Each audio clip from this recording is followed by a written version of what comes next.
Money was the engine behind Jeffrey Epstein's world. Not just wealth, but movement, flowing quietly through accounts, jurisdictions, and institutions in ways that made it difficult to follow, question, or stop.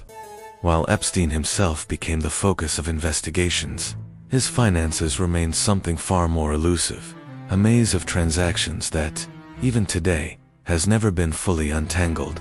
Understanding Epstein's operation requires understanding how his money worked. Epstein presented himself as a private financier, managing wealth for a small number of ultra-wealthy clients. Unlike traditional hedge fund managers, he avoided public scrutiny. There were no investor prospectuses, no public performance records, and very little transparency about how his money was earned or moved. This opacity was not accidental, it was structural. Much of Epstein's wealth flowed through a network of shell companies, trusts, and offshore entities spread across multiple jurisdictions. These structures are legal when used properly, but they also create layers of separation between money and ownership, between transactions and accountability. Following the trail meant crossing borders, where financial disclosure laws varied dramatically. Banks play a critical role in this story. Over the years, Epstein maintained relationships with major financial institutions. Internal reviews conducted after his arrest revealed that some banks had identified red flags, unusual cash flows, payments to individuals with no clear employment role, and transactions involving higher-risk jurisdictions. Yet for years, those relationships continued. In hindsight, some institutions acknowledged compliance failures and paid fines.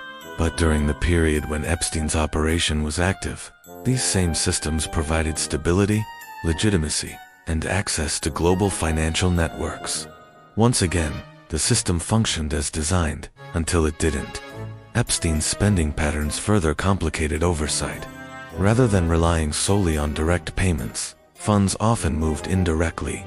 Expenses were covered through intermediaries, properties were maintained via layered ownership, and salaries were paid through corporate entities rather than personal accounts. This made it difficult to connect specific payments to specific activities. For investigators, this created a familiar problem. Money was everywhere, but responsibility was nowhere. Then there were the offshore accounts. Financial records indicate that Epstein used jurisdictions known for strong secrecy protections. These locations offer limited public disclosure, making it difficult for outsiders, and sometimes even authorities, to determine who controls what. Once money enters these systems, tracing its path becomes exponentially harder. Time also worked in Epstein's favor. Financial records are not always retained indefinitely. Some transactional data expires after a set number of years. When investigations begin long after activity occurred, critical information may already be gone. By the time Epstein was arrested in 2019, much of his financial history stretched back decades. Even when records existed, access was often restricted by legal barriers. Ongoing civil cases, sealed settlements, and confidentiality agreements limited what could be disclosed publicly.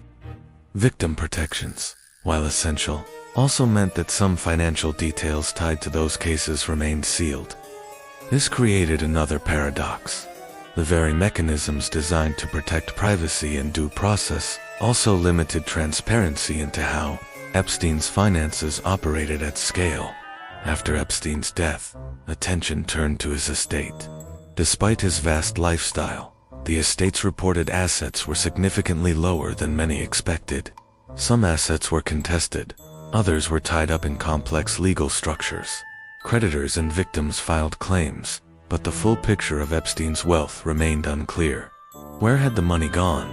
Some of it was spent, some of it was seized, some of it may still be moving, locked inside trusts or entities that were never directly connected to criminal proceedings. Without a living defendant, financial investigations narrowed. Subpoenas became harder to justify, prosecutions stalled. What might have been uncovered through extended forensic accounting, instead, became a collection of unresolved questions. This is what makes Epstein's financial legacy so disturbing. It suggests that vast sums of money can move globally, quietly, and legally adjacent, without triggering decisive intervention, as long as the structures are complex enough and the owner powerful enough. No single transaction tells the story, but taken together, Epstein's finances reveal a system optimized for discretion, not accountability. A system where wealth itself becomes insulation and complexity becomes protection. Epstein did not invent these financial mechanisms. He used the ones already in place, and that may be the most uncomfortable truth of all. Because the money trails he left behind were not untraceable by accident.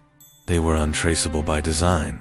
And until those designs are questioned, reformed, and challenged, the same pathways remain open, silent, efficient, and ready to be used again.